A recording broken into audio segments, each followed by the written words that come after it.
Hello and welcome to ET Auto. Today we are joined by, we rarely meet him, Mr. Diego Graffi, MD and CEO of Piaggio Vehicles.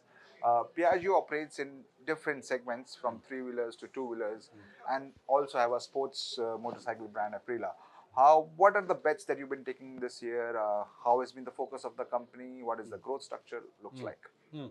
But okay, definitely multiple focus is spread across multiple directions. Definitely in three-wheeler, we have to consolidate and consolidate our presence in EV sector.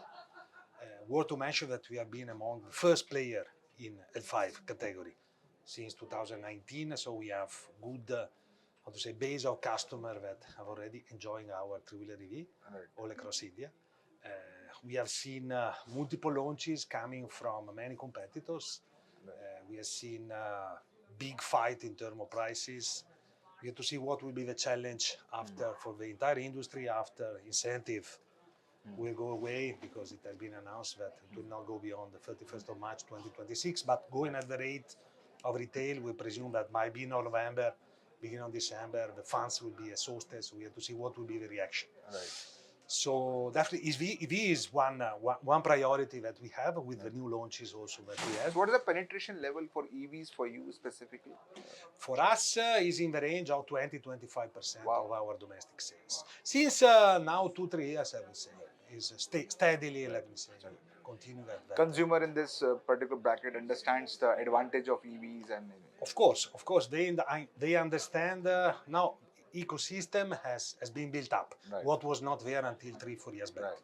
And when I mean ecosystem, I mean not only infrastructure for a charging vehicle. I mean also how to say the entire set of stakeholders that are anyway influencing the customer choice, like broker, financials. Now we see that there is a positive support from all stakeholders respect to this sector because definitely the advantage for the customer is huge in terms of TCO, in terms of cost of operation. These are vehicles that are used for livelihood, for rentability, not for commuting. Hence, for every customer, every rupee saved in terms of cost of operation is more earning for him. So we see that and we expect that the penetration will go even higher in the next 2 to 3 years, even after incentive will go away. Right. The rest of the focus definitely on ICE, three-wheeler ICE, of course, diesel CNG. Right. We have seen a good revamp of demand of diesel vehicles in many parts of India, mainly south, but also So you're well spread out to. well spread out. Let me say, as we always say, we want to be completely fuel agnostic. Right. Since we want to provide, we don't have preference Right. for any particular kind of powertrain. We want to provide customer whatever he thinks that is most suitable for his operation, for his needs, for his daily, how to say, daily business needs. And rest is definitely very important. The two-wheeler, in which we are growing our presence and in the premium space, both scooter and motorbikes.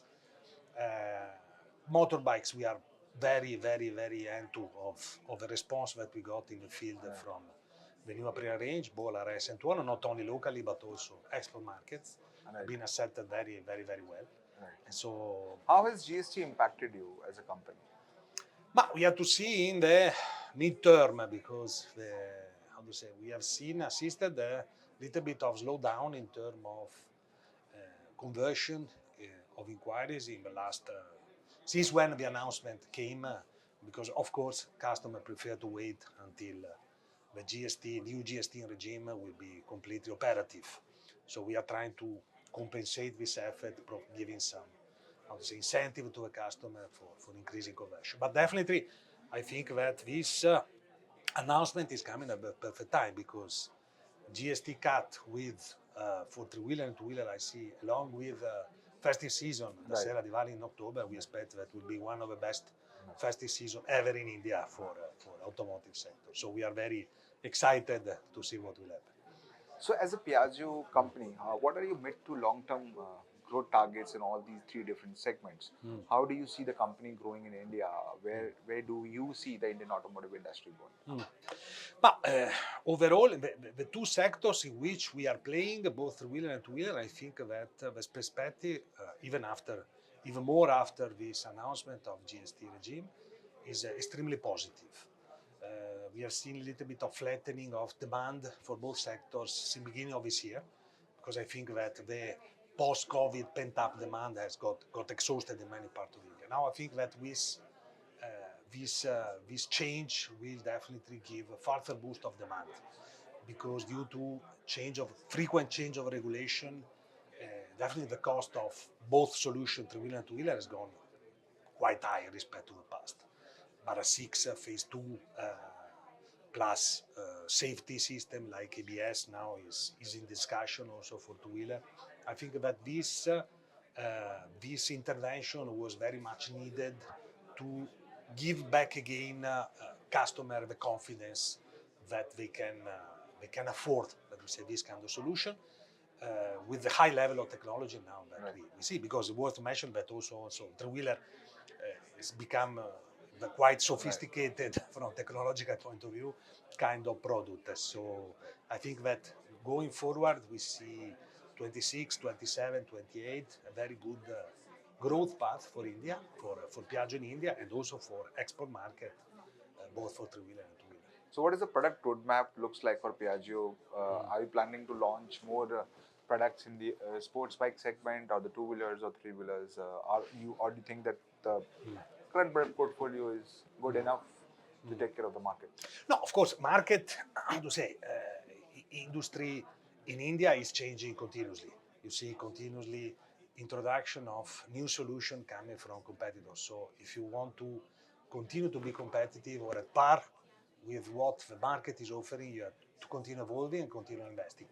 So the plan definitely is to keep on the rate of investment that we had in the last couple of years in both sectors, investing in new platforms, both three-wheeler and two-wheeler, more effective from cost point of view, but also more full of contents and technological innovation that is value addition for the customer. New powertrain, of course, both IC and EV. And also some new, how to say, maybe entrance in some new segments that so far we have been looking a bit just from far and not as a player. What is the quantum of the investment that you were mentioning? I cannot mention the amount, but I would say that is quite relevant and is one of the most impactful for Piaggio Group at the global level. Right. And where does India stand in the Piaggio's global level ranking? Always said among the top 3 markets. Wow, Let me that's say, nice. globally is definitely is. As I That's say, a great there news. is a place to be, Right. India, because market is growing, economy is growing, so definitely it's worth to keep on investing here and see what market and consumer will expect from us in the next period. Thank you so much for joining. Thank you.